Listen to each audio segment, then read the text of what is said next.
اور پھر اسلام آباد ہائی کورٹ سے لکھے جانے والا 6 ججز کا خط Lahore high court, Sindh high court, Peshawar high court اور بلوچستان ہائی کورٹ سے بھی اس کی اتھینٹیکیشن ہو گئی۔ سپریم کورٹ میں بھی اب صورتحال یہ ہے کہ قاضی فائز عیسیٰ صاحب اپنی تمام تر کوششوں کے باوجود تقریباً تنہا ہو چکے ہیں۔ اس لیے ہم کہہ سکتے ہیں کہ پاکستان بھر کی اعلیٰ عدلیہ نے یہ طے کر لیا ہے کہ اب مزید دباؤ وہ برداشت نہیں کریں گے۔ انہیں دباؤ میں لانے والے کون ہیں؟ ملٹری اسٹیبلشمنٹ ہے، ISI ہے، جس کا کھل کے ججز نے نام لکھا ہے۔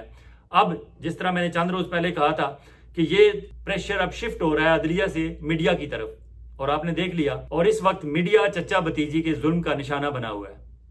چچا کیا کر رہے ہیں؟ پیمرا چچا شہباز شریف کے انڈر ہے، اور چچا نے پیمرا کے ذریعے ایک نوٹیفیکیشن کرایا ہے کہ اب سپریم کورٹ اور ہائی کورٹ میں موجود رپورٹرز کوئی خبر وہاں سے اور اسپیشلی جج صاحبان کے ریمارکس رپورٹ نہیں کر سکیں گے۔ وہ جو ٹکرز بھیجتے تھے وہاں سے ججز کے ریمارکس پہ، اب وہ نہیں آئیں گے۔ صرف ہیئرنگ کے اختتام پہ کورٹ کی طرف سے جاری کردہ جو خبر ہوگی 2 فکروں کی کہ آج فلاں کیس کی سماعت ہوئی اور اگلی سماعت کی تاریخ یہ ہے، دیٹس اٹ، یہ خبر آپ تک پہنچے گی۔ اب یہ سلسلہ، اور پھر دوسری طرف پنجاب میں جو بھتیجی، کیونکہ مقابلہ ہے چچا اور بھتیجی کا، چچا اور بھتیجی یہ ثابت کرنے میں لگے ہوئے ہیں کہ ملٹری اسٹیبلشمنٹ کا بڑا غلام کون ہے۔ خادم کا دور گزر چکا، اب یہ خادم اعلیٰ نہیں غلام اعلیٰ کی دوڑ میں لگے ہوئے ہیں چچا بھتیجی۔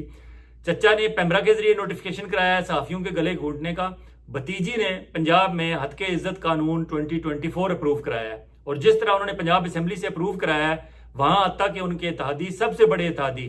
پاکستان پیپلز پارٹی والے بھی واک آؤٹ کر گئے ہیں۔ پاکستان پیپلز پارٹی کے گورنر پنجاب سلیم حیدر صاحب نے وہ نامنظور کر کے واپس بھیج دیا ہے۔ اب آبویسلی کہہ سکتے ہیں کہ شاید پاکستان پیپلز پارٹی اپنے منشور کا یا اپنے بڑوں کے دیے ہوئے کچھ جمہوری آزادی اور بنیادی انسانی حقوق، اپنے بڑوں کے دیے ہوئے سبق بسلسلہ جمہوری آزادی اور بنیادی انسانی حقوق کی روایات کی پاسداری کے سلسلے میں یہ کر رہے ہیں۔ آپ یہ بھی کہہ سکتے ہیں کہ دبئی میں موجود آصف زرداری صاحب نے وہاں پاکستان کے سب سے بڑے لینڈ ڈیولپر ملک ریاض صاحب کے ساتھ ایک میٹنگ کی ہے، اور نہ جانے وہ وہاں کس کس کے ساتھ مذاکرات کر رہے ہیں، میٹنگز کر رہے ہیں۔ شاید وہاں سے انہوں نے اشارہ دیا ہے، پنجاب کے گورنر سلیم حیدر اور رضا ربانی اور دیگر ان کے جو پاکستان پیپلز پارٹی کے اس طرح کے ترقی پسند رہنما ہیں، انہیں یہ اشارہ دیا ہے کہ آپ ہلکی ہلکی تھاپ پہ ڈھولکی بجانا شروع کر دیں اس حکومت کے خلاف۔ اس لیے انہوں نے اس سے پہلے نجکاری میں آبویسلی نجکاری کے خلاف ہے پاکستان، آبویسلی پاکستان پیپلز پارٹی نجکاری کے خلاف ہے۔ اب یہ جو ہتک عزت کا قانون پنجاب میں لانچ کر رہی ہیں مریم نواز صاحبہ، اس کے خلاف بھی ورڈکٹ دے دیا ہے پاکستان پیپلز پارٹی نے۔ آگے چل کے شاید بات آگے بڑھے اور بجٹ میں جب اس طرح مہنگائی کا ایک طوفان آنے والا ہے، اس وقت شاید ماحول زیادہ گرم ہو جائے، اور اس وقت تک مولانا فضل الرحمان بھی پاکستان تحریک انصاف کے کنٹینر، پاکستان تحریک انصاف کے سٹیج پر آ کر کھڑے ہو جائیں گے، اور ان کے دائیں بائیں اگر محمود اچکزئی، علامہ راجہ ناصر عباس، لیاقت بلوچ، حافظ نعیم الرحمان، صاحبزادہ حامد رضا اور یہ باقی لوگ کھڑے ہوں گے، اور وہاں مولانا فضل الرحمان جب گرج برس رہے ہوں گے، تو پھر شاید وہ وقت ہوگا آصف علی زرداری صاحب کو بھی اپنے سیاسی مستقبل کا فیصلہ کرنے کا۔ لیکن اس وقت تک کیا یہ چچا بھتیجی کی ریس کہاں پہنچے گی؟ یہ عدلیہ کو دیوار کے ساتھ لگانے کا سلسلہ کیا کسی حتمی نتیجے پر پہنچے گا؟ اور یہ پاکستان بھر کے صحافیوں کو جو انہوں نے ایک تختہ مشق بنا لیا ہے کہ اسلام آباد سے پیمرا کہہ رہا ہے کہ آپ نے کوئی خبر رپورٹ نہیں کرنی، پنجاب میں مریم نواز صاحبہ یہ کہہ رہی ہیں کہ آپ نے کوئی خبر بھی رپورٹ نہیں کرنی،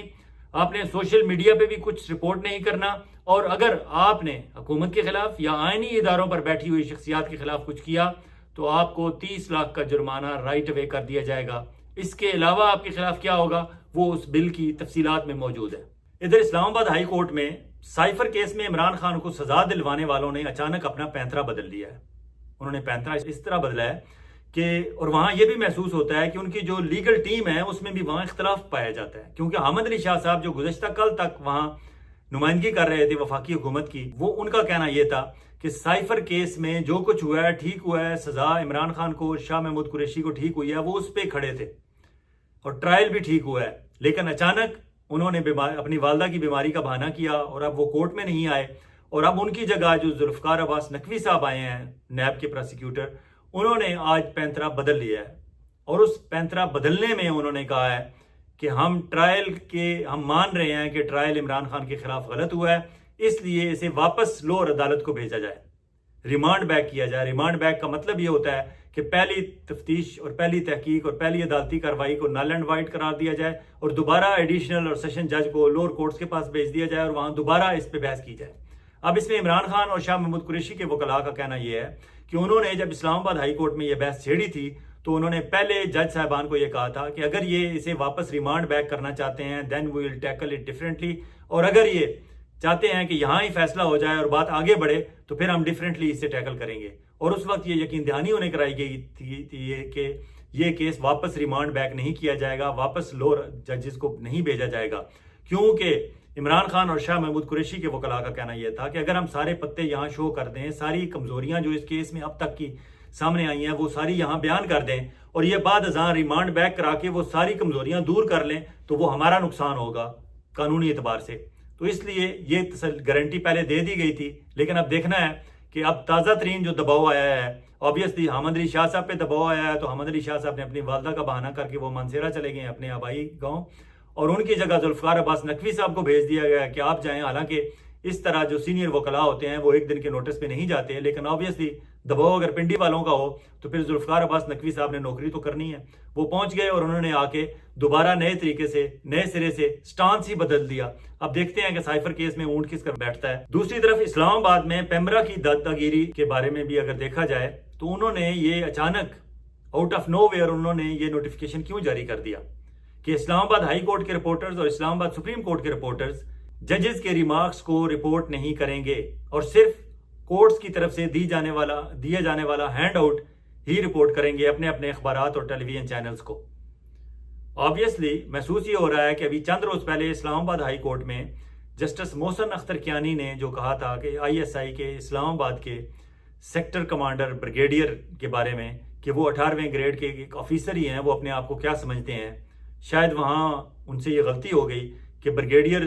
18ویں کے نہیں 19ویں یا 20ویں گریڈ کے افسر ہوتے ہیں۔ تو اس میں کیا ہو آپ کی ہتک ہو گئی ہے کہ اگر آپ کو ایک گریڈ ادھر ادھر کر دیا گیا ہے تو آپ نے اس کو بہانہ بنایا ہے کہ وہاں فیکچوئل رپورٹنگ نہیں ہوتی۔ بھائی جج صاحبان کے منہ سے جو بات نکلے گی رپورٹرز نے تو وہی رپورٹ کرنی ہے، اور اگر جج صاحب نے غلط یہ بات کی ہے تو آپ دوسرے دن جا کے وضاحت کر دیں، بریگیڈیئر صاحب جا کے بتا دیں کہ بھائی میں بریگیڈیئر ہوں لیکن میرا گریڈ 18واں نہیں، میرا 19واں ہے، 20واں ہے، جو بھی جتنا بھی آپ بتانا چاہتے ہیں آپ بتا دیں، جا کے جو بھی آپ گریڈ بتانا چاہتے ہیں آپ جا کے بتا دیں، لیکن اس کا نزلہ آپ رپورٹرز پہ کیوں گراتے ہیں؟ اصل بات یہ ہے کہ اسلام آباد ہائی کورٹ اور سپریم کورٹ سے گزشتہ کچھ عرصے سے جس طرح جج صاحبان نے حق سچ کی بات کرنا شروع کی ہے، ایک ایک ریمارکس ان کا اتنا خطرناک ہوتا ہے کہ جتنا بیانیہ، جتنی محنت ہماری پنڈی ہمارے اسٹیبلشمنٹ والے اور ان کے غلام شہباز شریف صاحب یا ان کی چہیتی مریم نواز صاحبہ پوری محنت سے، کوشش سے، اعظم نذیر تارڑ اور پوری ایک ٹیم انہوں نے لگائی ہوئی ہے وہ بیانیہ کھڑا کرنے پہ، وہ ایک جج کے اسلام آباد ہائی کورٹ کے یا سپریم کورٹ کے ایک سینئر محترم جج کے ایک ریمارک سے وہ سارا بیانیہ دھڑام سے زمین پہ جا گرتا ہے۔ لیکن اگر پیمرا والوں کو یہ مسئلہ ہے ہی تو پھر پیمرا والوں کو جج صاحبان کے ان ریمارکس سے کیوں مسئلہ ہے؟ انہیں یہ نظر نہیں آتا کہ فیصل وابڈہ توہین کر کے عدالت کی، اس کے بعد پھر ٹیلی ویژن چینل پر بیٹھ کے دوبارہ سے نئے سرے سے پوری بات ریپیٹ کرتے ہیں۔ فیصل وابڈہ، طلال چودھری،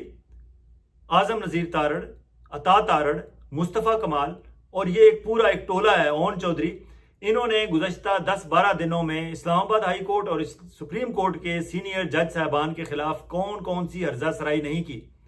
وہاں پیمرا خاموش رہا، پیمرا نے انہیں تو کھلی چھٹی دی ہوئی ہے، لیکن رپورٹرز جو جج صاحبان کے دیے ہوئے ریمارکس ہیں انہیں رپورٹ کر رہے ہیں، وہاں رپورٹرز کا انہوں نے ہاتھ باندھ دیے ہیں اور منہ بند کر دیا ہے۔